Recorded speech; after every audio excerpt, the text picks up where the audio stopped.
수집사 박혜린 집사입니다. 열왕기하 23장. 왕이 보내 유다 왕 엘르산의 모든 장로를 자기에게로 보이고, 이에 왕이 여호와 성전에 올라가매 유다 모든 사람과 예루살렘 주민과 제사장들과 선지자들과 모든 백성이 노소를 막론하고 다 왕과 함께 한지라. 왕이 여호와 성전 안에서 발견한 언약의 책의 모든 말씀을 읽어 무리의 귀에 들리고, 왕이 제단 위에 서서 여호와 앞에서 언약을 세우되 마음을 다하고 뜻을 다하여 여호와께 순종하고 그의 계명과 법도와 율례를 지켜 이 책에 기록된 이 언약의 말씀 이루리라 하리라 하매 백성들이 다 그 언약을 따르기로 하니라. 왕이 대제사장 hil기야의 모든 부제사장들과 문을 지킨 자들에게 명령하여 바알과 아셀라와 하늘의 일월 성신을 위하여 만든 모든 그릇들을 여호와 성전에서 내다가 예루살렘 바깥 기드론 밭에 불사르고 그것들의 채를 베델로 가져가게 하고, 옛적에 유다 왕들이 세워 유다 모든 성읍과 예루살렘의 주의 산당들에서 분향하며 우상을 섬기게 한 제사장들을 폐하며 또 바알과 해와 달과 별대와 하늘의 모든 별에게 분향하는 자들을 폐하고, 또 여호와 성전에서 아셀라 상을 내다가 예루살렘 바깥 기드론 시내로 가져다가 거기에서 불사르고 빻아서 가루를 만들어 그 가루를 평민의 묘지에 뿌리고, 또 여호와 성전 가운데 남창의 집을 헐었으니 그곳은 여인이 아셀라를 위하여 휘장을 짜는 처소였더라.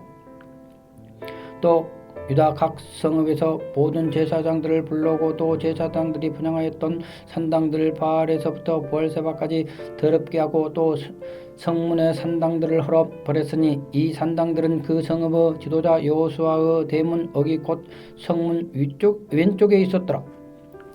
산당들의 제사장들은 예루살렘 여호와의 제단에 올라가지 못하고 다만 그 형제 중에 무교병을 먹었을 뿐이었더라. 왕이 또 힘놈의 아들 골짜기의 도벳을 더럽게 하여 어떤 사람도 몰록에게 드리기 위하여 자기 자녀들을 불러 지나가지 못하게 하고, 또 유다 여러 왕이 태양을 위하여 드린 말들을 제하여 버렸으니 이 말들은 여호와의 성전으로 들어가는 곳의 근처 넷이 나단 말렉의 집 곁에 있던 것이며, 또 태양 수라를 불사르고 유다 여러 왕이 아하스 다락방 지붕 위에 세운 제단들과 므낫세가 여호와의 성전 두 마당에 세운 제단들을 왕이 다 헐고 거기서 빻아내려서 그것들의 가루를 기드론 시내에 쏟아버리고, 또 예루살렘 앞 멸망의 산 오른쪽에 세운 산당들을 왕이 더럽게 하였으니 이는 옛적에 이스라엘 왕 솔로몬이 시돈 사람의 가증한 아스다롯과 모압 사람의 가증한 그모스와 암몬 자손의 가증한 밀곰을 위하여 세웠던 것이며, 왕이 또 석상들을 깨뜨리며 아셀라 목상들을 찍고 사람들의 해골로 그곳에 채웠더라. 또한 이스라엘에게 범죄하게 한 느밧의 아들 여로보암이 벨벳에 세운 제단과 산당을 왕이 헐고 또 그 산당을 불사르고 빻아서 가루를 만들며 또 아셀라 목상을 불살랐더라. 요시아가 몸을 돌이켜 산에 있는 무덤들을 보고 보내어 그 무덤에서 해골을 가져다가 제단 위에 불살라 그 제단을 더럽게 하니라. 이 일을 하나님의 사람이 전하였더니 그 전함 여호와의 말씀대로 되었더라. 요시아가 이르되 내게 보이는 저것은 무슨 비석이냐 하니, 성읍 사람들이 그에게 말하되 왕께서 벨벳의 제단에 대하여 행하신 이 일을 전하러 유다에서 왔던 하나님의 사람의 묘실이니라 하니라. 이르되 그대로 두고 그 뼈를 옮기지 말라 하매 무리가 그 뼈와 사마리아에서 온 선지자의 뼈는 그대로 두었더라. 전에 이스라엘 여러 왕이 사마리아 각 성읍에 지어 여호와를 경노하게 한 산당들을 요시아가 다 제거하되 벨벳에서 행한 모든 일대로 행하고, 또 거기 있는 산당들의 제사장들을 다 제단 위에서 죽이고 그 사람들의 해골들을 제단에서 불사르고 예루살렘으로 돌아왔더라. 왕이 뭇 백성에게 명령하여 이르되 이 언약책에 기록된 대로 너희 하나님 여호와를 위하여 유월절을 지키라 하며, 사사가 이스라엘을 다스리던 시대부터 이스라엘 여러 왕의 시대와 유다 여러 왕의 시대에 이렇게 유월절을 지킨 일이 없었더니 요시야 왕 18 10째 해에 예루살렘에서 여호와 앞에 유월절을 지켰더라. 요시야가 또 유다 땅과 예루살렘에 보이는 신접한 자와 점쟁이와 드라이빔과 우상과 모든 가증한 것을 다 제거하였으니 이 대제사장 실기야가 여호와 성전에서 발견한 책에 기록된 율법의 말씀을 이루려 함이라. 요시야와 같이 마음을 다하며 뜻을 다하며 힘을 다하여 모세의 모든 율법을 따라 여호와께로 돌이킨 왕은 요시야 전에도 없었고 후에도 이와 같은 자가 없었더라. 그러나 여호와께서 유다를 향하여 내리신 그 크게 타오르는 진노를 돌이키지 아니하였으니 이는 므낫세가 여호와를 경노하게 한 그 모든 경노 때문이라. 여호와께서 이르시되 내가 이스라엘을 물리친 것 같이 유다도 내 앞에서 물리치며 내가 택한 이 성 예루살렘과 내 이름을 거기에 두리라 한 이 성을 버리리라 하셨더라. 요시야의 남은 사적과 행한 모든 일은 유다 왕 역대시락에 기록되지 아니하였느냐.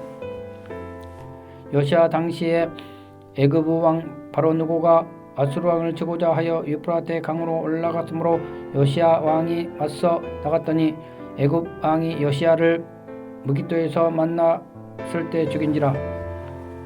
신복들이 그의 시체를 병거에 싣고 무깃도에서 예루살렘으로 돌아와 그 무덤에 장사하니 백성들이 요시야의 아들 여호아스를 데려다가 그에게 기름을 붓고 그의 아버지를 대신해 왕으로 삼았더라.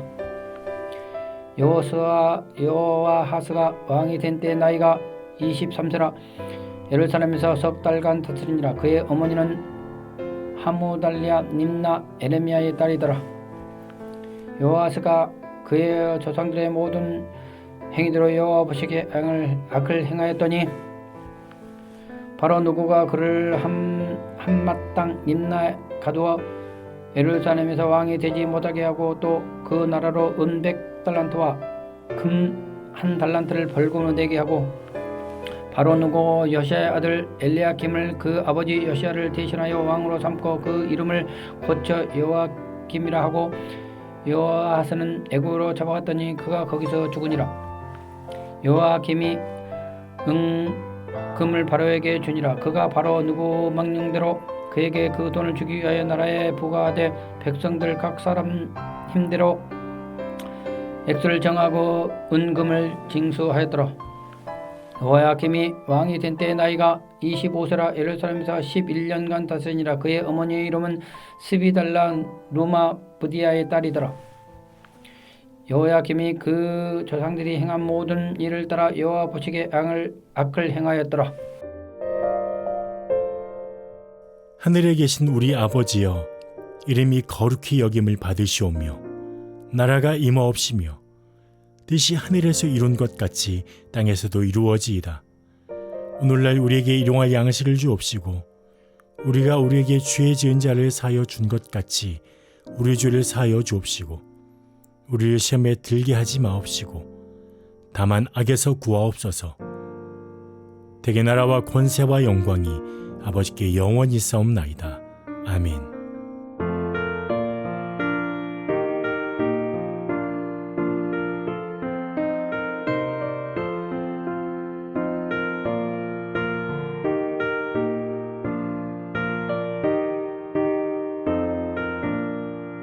나의 죄를 정케 하사 주의 일꾼 삼으신 구세주의 넓은 사랑 항상 찬송합니다. 나를 일꾼 삼으신 주 크신 능력 주시고 언제든지 주 뜻대로 사용하여 주소서. 내게 부어 주시려고 의대에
크신 능력 주시고 언제든지 주 뜻대로 사용하여 주소서.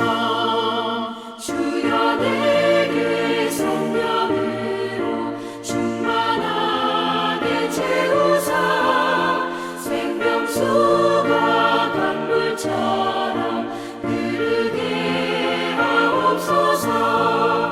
나를 일꾼 삼으신 주 크신 능력 주시고 언제든지 주 뜻대로 사용하여 주소서.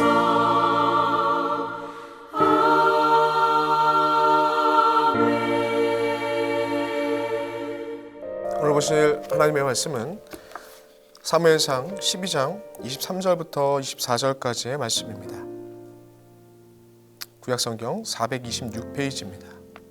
나는 너희를 위하여 기도하기를 쉬는 죄를 여호와 앞에 결단코 범하지 아니하고 선하고 의로운 길을 너희에게 가르칠 것인즉 너희는 여호와께서 너희를 위하여 행하신 그 큰 일을 생각하여 오직 그를 경외하며 너희의 마음을 다하여 진실히 섬기라. 오늘 본문 말씀을 보시면 16절부터 25절까지의 그 내용입니다. 그 내용을 보시면 두 가지의 내용으로 분류할 수 있습니다. 첫 번째로는 16절부터 18절까지의 그 내용입니다. 왕을 세워달라는 백성들의 요구가 있었습니다. 그것을 요구를 응해 주시고 그리고 난 다음에 왕까지 세우신 다음에 12장에 와서 그 백성들이 요구한 그 왕을 세워달라는 그 요구 이면에 숨겨져 있는 동기가 무엇인지, 그 악한 동기가 무엇인지 사무엘은 명확하게 지적하고 있습니다. 그것이 16절부터 18절까지의 내용입니다. 그리고 두 번째로는 19절부터 25절까지의 내용을 보시면 사무엘의 그 지적을 받고 백성들의 반응의 모습이 나타나고 그리고 그 백성들의 반응의 모습을 보고 사무엘의 반응이 나오는 것이 이어지는 19절부터 25절까지의 내용이라는 것입니다. 크게 이 두 가지의 내용으로 나뉠 수 있습니다. 이 시간 이 두 가지 내용을 한번 차례대로 살펴보도록 하겠습니다. 먼저 16절부터 18절까지의 내용입니다. 이 왕을 세워달라는 백성들의 요구는 이미 신명기 17장에 하나님께서 허락한 왕을 세우는 기준들이 있었습니다. 그 기준들에 부합하지 않는 모습으로 자신들이 사무엘상 8장에 요구하고 있다는 것은 이미 지식적으로 그들이 알고 있었다라는 것이죠. 왜냐하면 이스라엘 백성들은 모세 오경을 거의 암기 수준으로 숙지하는 사람들 아니겠습니까? 신명기 17장에 이 내용이 있는 줄 몰랐다고 하는 것은 말이 되지 않습니다. 그들이 명확한 기준을 알고 있었습니다. 그럼에도 불구하고 사무엘상 8장에 하나님께 나와서 불순한 동기로 하나님께 왕을 구하고 있다라는 것입니다. 사무엘상 8장 8절을 보시면 그들의 이 왕을 달라고 하는 그 요구가 잘못됐다라고 8장 8절에 이렇게 말씀하십니다.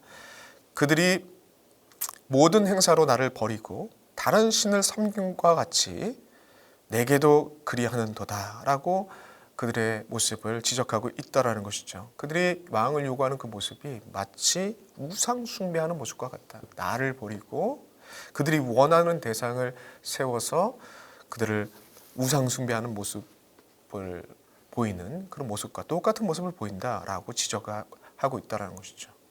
그러고 나서 오늘 본문에 와서 12장에 와서 또 한 번 반복적으로 지적하는 내용이 나옵니다. 다시 한번 백성들에게 그들의 왕을 요구했던 그들의 모습 이면에 겉으로는 명분이 있어 보이는 그 명분, 선해 보이는 그 명분 뒤에 숨겨져 있는 추악한 죄의 모습이 바로 있었다라는 것을 아주 명확하게 17절에 밝히고 있다라는 것이죠. 오늘 본문 17절을 보시면 이렇게 나옵니다. 오늘 밀베는 때가 아니냐? 내가 여호와께 아뢰리니 여호와께서 우레와 비를 보내사 너희가 왕을 구한 일 곧 여호와의 목전에서 범한 죄악이 큼을 너희에게 밝히 알게 하시리라 라고 얘기를 합니다. 경고의 메시지를 던지는 거죠. 그럼에도 불구하고 백성들은 정신 차리지 못합니다. 그리고 결국 5월, 6월 밀배는 그때 비가 내리지 않는 그 건조기에 우레와 비를 보내사 실제로 이러한 일들이 펼쳐지게 되니 여호와와 사무엘을 두려워하니라 라고 하는 것이 18절의 내용이라는 것이죠. 내용을 정리하자면 이렇습니다. 그들에게는 하나님의 올바른 지식이 있었습니다. 신명기 17장을 통해서 주신 올바른 지식이 있었습니다. 그리고 또한 그들에게는 하나님께서 왕대 주셔서 모세 때부터 지금까지 하나님께서 이끌으셨던 체험이 있었습니다. 두 번째로는 사무엘과 같은 하나님의 사람을 통해서 경고의 메시지를 반복적으로 받았습니다. 그리고 마지막 오늘 본문의 말씀대로 그 죄가 무엇인지 아주 명확한 메시지로 전하고 있습니다. 그럼에도 불구하고 그들은 마지막 하나님의 진노의 우레와 비를 통해 진노를 발하시기 전까지 마음이 둔하여져 있었습니다. 반응하지 않았습니다. 욕망에 눈이 어두워져서 옳은 것을 분별하지 못하는 이 무감각한 모습을 보이고 있는 것이 본문의 이들의 모습이었다는 것입니다. 에베소 4장 18절에 보면 욕망을 따라가는 그 옛사람의 특징에 대해서 기록하고 있는데 그 모습이 고스란히 이스라엘 백성, 오늘 본문의 이스라엘 백성의 모습으로 나타나는 것을 볼 수 있습니다. 에베소서 4장 18절을 보시면 이렇게 나옵니다. 그들이 총명이 어두워지고 그들 가운데 있는 무지함과 그들의 마음이 굳어짐으로 말미암아 하나님의 생명이 떠나 있도다. 그들이 감각 없는 자가 되어 자신을 방탕에 방임하여 모든 더러운 것을 욕심으로 행하되 라고 되어 있다 이런 거죠. 딱 본문의 이스라엘의 모습을 말하고 있습니다. 더러운 욕심과 욕구에 사로잡혀서 선하고 분명한 체험들과 지식들과 경고의 메시지가 있음에도 불구하고 눈이 어두워져서 여기 에베소서의 표현대로 감각 없는 자가 되어서 이러한 추악한 하나님의 진노가 있을 때까지 어리석은 모습들을 보이고 있는 것이 바들의 본문의 이스라엘 백성들의 모습이었다는 것이죠. 이들에게 남은 것은 단 한 가지밖에 없습니다. 하나님의 진노밖에는 남은 게 없다는 것이죠. 사랑하는 성도 여러분들이 가진 지식과 체험, 하나님을 아는 지식과 체험과 그리고 또한 명설교가들을 통해서 들어지는 그 말씀과 또한 경고의 메시지들이 우리 가운데 넘치지 않습니까? 우리도 마찬가지라는 것이죠. 겉으로는 하나님의 사람이고 겉으로는 예수 그리스도를 믿는 그리스도인이라고 불리고 있고 우리가 하는 모든 것들마다 명분은 그럴싸합니다. 그런데 그 내면 속에 숨겨져 있는 욕구와 욕망들이 있다라는 것이죠. 하나님의 뜻과 나의 욕구가 뒤섞여서 겉으로는 하나님의 일을 한다고 하지만 내 뜻대로 할 때가 너무 많다라는 것이죠. 오늘의 본문의 모습에 이스라엘 백성들의 모습이 나의 모습이 될 수 있다. 내 욕심에 이끌려서 하나님의 뜻은 하나님의 거룩한 일들을 행하고 있지만 내 뜻대로 하려고 하는 그러한 무감각한 자가 우리가 될 수 있다라는 것이 오늘 본문이 하고 있는 말씀이라는 것이죠. 그렇다면 어떤 것이 하나님 아는 지식과 체험과 명설교가 메신저가 그 메시지가 하나님의 사람들을 변화시키는 것이 아니라 무엇이 사람들을 변화시키는 것입니까? 단 한 가지입니다. 하나님의 은혜가 그들을 변화시켜 주는 것이라는 것입니다. 하나님께서 말씀을 듣게 하시고 들리게 하시고 그리고 그 말씀 앞에 반응하게 하시는 그 은혜가 임할 때 사람들은 변화된다라는 것입니다. 그 가운데 우리가 할 일이 있습니다. 할 일이 단 한 가지 있죠. 하나님의 말씀이 있는 자리, 들리는 자리에 불편하고 듣기 싫고 거부하고 싶은 마음이 들더라도 하나님의 말씀이 있는 자리에 가는 것이죠. 하나님의 말씀에 있는 자리에 앉아서 하나님의 말씀과 내 욕구 사이에서 어떤 것이 하나님의 귀하신 뜻을 이루는 거지 내 내면을 들여다봐야 된다는 것이죠. 몸부림치면서 겉으로는 하나님의 뜻을 외치고 있지만 내 마음대로 하려고 했던 내 뜻을 내려놓는 거, 말씀 들리는 그 자리를 사수하면서 그 자리를 지키면서 이 싸움을 하는 것이 있어야 된다는 것입니다. 그 가운데 하나님께서 듣게 하시고 들리게 하시고 깨닫게 하시고 반응하게 하시는 그 은혜에 따라서 우리가 바른 길로 갈 수 있다라는 것입니다. 그러므로 성도 여러분들, 말씀이 있는 자리를 사모하시길 소망합니다. 말씀이 있는 자리에서 불편하더라도 그 안에서 몸부림치는 주의 백성들 되시길 소망합니다. 이것이 믿는 자의 모습이라는 것이죠. 근데 이스라엘 백성들을 8장 19절을 보시면 하나님의 말씀을 더 이상 듣기를, 경고의 메시지를 더 이상 듣기를 거절하였다. 이게 큰 문제라는 것이죠. 여러분들의 언제든지 그런 마음이 들 때가 있습니다. 그럼에도 불구하고 언제든지 하나님의 말씀이 들리는 그 자리, 불편하더라도 그 자리에서 몸부림치는 주의 백성들 되시길 간절히 소망합니다. 그때 하나님의 은혜가, 주권적인 하나님의 은혜가 있을 줄 믿습니다. 두 번째로는 19절부터 25절까지의 내용입니다. 백성들의 반응과 사무엘의 반응이 나옵니다. 19절을 보시면, 먼저 19절을 보시면 하나님의 진노 앞에 선 그 백성들의 모습이 나옵니다. 하나님의 진노 앞에 그들이 사무엘과 하나님 앞에 두려워 떨면서 엎드리는 그런 모습들이 나오죠. 그 앞에 자신의 죄를 고백하며 엎드리는 모습입니다. 우리가 우리의 모든 죄를 왕을 구하는 그 악을 더하였나이다. 혹시 이렇게 고백하고 있는데, 만약에 우리에게 혹시 오늘 본문의 백성들처럼 하나님 앞에 죄를 깨닫지 못하고 둔감한 자로 서 있다가 하나님 앞에 진노 앞에 서게 되시는 분들이 있을 수 있다라는 것이죠. 그때 그렇다면 그 상황 가운데 우리가 해야 될 바도 또한 본문이 얘기하고 있다는 것이죠. 어떻게 해야 됩니까? 바로 하나님 앞에 엎드려서 죄를 인정하고 주님 앞에 돌이키는 그런 모습을 보일 때 하나님은 진노 중이라도 궁유를 잊지 않으시고 선한 길로 이끄신다 라는 것이 백성들의 반응과 그 하나님의 말씀을 통해서 나타나는 19절의 내용이라는 것이죠. 이어지는 그 내용들을 보시면 두 번째로 사무엘의 반응에 대해서 나타나고 있습니다. 그는 하나님과 백성 사이에서 기도하는 일과 가르치는 일과 생각하는 일을 쉬지 않았다고, 다짐하는 않겠다고 다짐하는 모습이 나타나고 있습니다. 모든 신앙인이 그대로 모든 신앙인들의 그대로 적용될 수 있는 모습이라는 것이죠.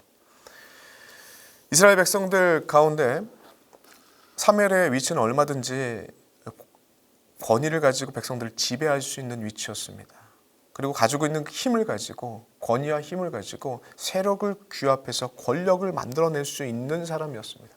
마치 왕 같은 권력을 누릴 수 있는 위치에 있던 사람이었습니다. 그런데 사무엘은 그 모든 것들을 하지 않습니다. 그리고 하지 않았다고 본문에 고백하고 있습니다. 왜요? 사무엘은 백성을 위해서 기도하는 사람이었기 때문에. 오늘날 그대로 적용되는 바입니다. 오늘날 하나님의 백성들 있지 않습니까? 교회 안에서 교회는 다양한 직분들을 갖고 있으실 것입니다. 이 직분들이 마치 어떠한 교회에서는 계급화돼서 지배구조로 쓰일 때가 너무나 많고, 지배를 하는 그 힘으로 쓰일 때가 너무나 많고, 교회의 각종 섬김의 모임들은 세력을 규합하는 그 모임의 그 도구가 되는 모습들을 보일 때가 너무나도 많습니다. 그리고 교회 전체적으로는 교세를 크게 만들어서 확장해서 정치적인 권력화, 정치적인 도구로 쓰는 그런 일들도 교회 안에서 심심치 않게 보게 됩니다. 그런데 오늘 본문 말씀을 기억하시기 바랍니다. 성도는 그런 힘을 규합하고 실력 행사하는 자들이 성도가 아니라, 그 교회가 아니라, 오늘 본문 말씀에서 뭘 말씀하십니까? 가진 힘을 가지고 섬기는 일, 가진 힘을 가지고 하나님의 뜻을 드러내는, 기도하는 자들이 바로 성도라고 하고 있는 것입니다. 그것이 기도하는 교회다라고 하는 것을 잊지 마시길 바랍니다. 이 일에 충성스럽게 충실했던 자가 바로 사무엘이고, 오늘날 믿는 자들이 돼야 될 것입니다. 우리가 믿는 사람들이 많은 숫자가 모이게 되면 힘이 생길 수밖에 없어요. 그 가운데 직분이 계급화될 수도 있습니다. 그런 지배구조로 쓰일 때가 너무나도 쉽게 찾아옵니다. 그러나 그것들 항상 오늘의 말씀을 기억하십시오.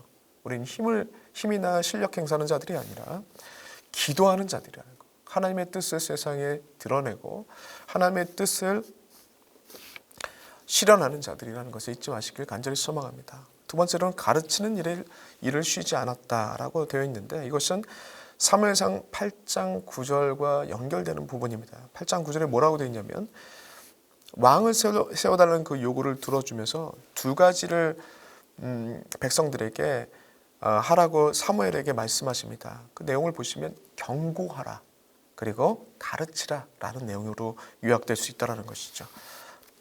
8장 9절을 보시면 그러므로 그들의 말을 듣되 너는 그들에게 엄히 경고하고 그들을 다스릴 왕의 제도를 가르치라 라고 되어 있습니다. 경고하고 가르치라. 두 가지를 사무엘에게 시킨 것입니다. 경고하는 일과 가르치는 일에 쉬지 않겠다라고 하는 것이 오늘 본문에 얘기하는 바라는 것이죠. 그리고 중요한 내용이 나오는데 8장 19절에 아까도 한번 언급됐듯이 이 하나님의 경고의 메시지를 전할 때 백성들이 싫어합니다. 그리고 그 말씀을 더 이상 하지 말라고 거절합니다. 이런 거절하는 일들이 우리 가운데 펼쳐질 수 있다고요. 하나님의 귀하신 말씀을 들고 살아가고 그리고 전할 때에 거절하는 일들이 우리 안에 펼쳐질 때가 많다고요. 우리가 하나님의 말씀을 들고 나아가면 꽃길만 열릴 줄 아십니까? 착각입니다. 거절과 거부함을 당할 때가 많습니다. 얼마나 힘들겠습니까? 백성 전체가 이 사무엘이 그동안 했던 일을 다 잊어버리고 그 말씀을 더 이상 듣기를 거절하고 자신들이 요구하는 왕을 세워달라고 이렇게 요구하는 그들이 있었다라는 것이죠. 오늘 믿는 자들에게 고스란히 적용되는 바입니다. 하나님의 말씀을 들고 살아갈 때 거절당하는 일이 있을 것입니다. 우리를 싫어함이 벌어질 때가 있을 것입니다. 그럼에도 불구하고 우리는 뭐 하는 자들입니까? 끝까지 경고하는 자들이고 끝까지 가르치는 자들이라는 것을 잊지 마시기 바랍니다. 예수께서 이 땅에 오셔서 하셨던 그 사역도 이 경고하고 전파하는 일과 가르치는 일에 전념하셨다라고 되어 있습니다. 이 말씀이 동일한 말씀이라고 생각합니다. 이 땅에 오셔서 예수께서 환영만 받지 않으셨죠. 가장 힘 있는 권력자들이 종교 지도자들이 예수님을 거부했습니다. 거절했습니다. 심지어 잡아주기까지 했던 상황들입니다. 어떻게 보면 3년의 기간이 전쟁과 같은 일들이 벌어졌습니다. 매 순간 그때마다 예수께서 하신 말씀이 무엇입니까? 하나님의 말씀을 전파하고 그리고 가르치는 일에 쉬지 않았던 모습을 보이십니다. 그러한 모습이 그를 따르는 제자들의 모습이라고 말씀하고 있는 것이 예수님의 말씀이라는 것이죠.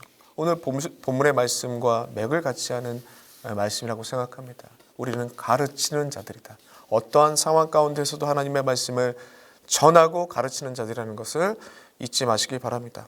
이 사무엘이 가졌던 두 번째 정신이라는 것이죠. 세 번째로는 생각하는 일을 쉬지 않겠다라고 얘기하고 있습니다. 어떤 것을 생각하는 일을 쉬지 않겠다라는 것이냐면 본문에 그대로 나와 있습니다. 하나님을 경외하는 것을 생각하는 일, 마음을 다하여 진심으로 하나님을 섬기는 것을 생각하는 일을 쉬지 않겠다. 이것이 하나님의 사람의 일이다 라는 것을 오늘 사무엘은 우리에게 말씀하고 있다는 것입니다. 24절 한번 같이 보겠습니다. 너희는 여호와께서 너희를 위하여 행하신 그 큰 일을 생각하여 오직 그를 경외하며 너희의 마음을 다하여 진실이 섬기라. 하나님의 그 크신 일을 생각하며 무엇하는 겁니까? 경외하는 일을 생각하고 마음을 다하여 하나님을 진실하게 섬기는 그 일들을 생각하는 것이 바로 믿는 자의 모습이라는 것이죠.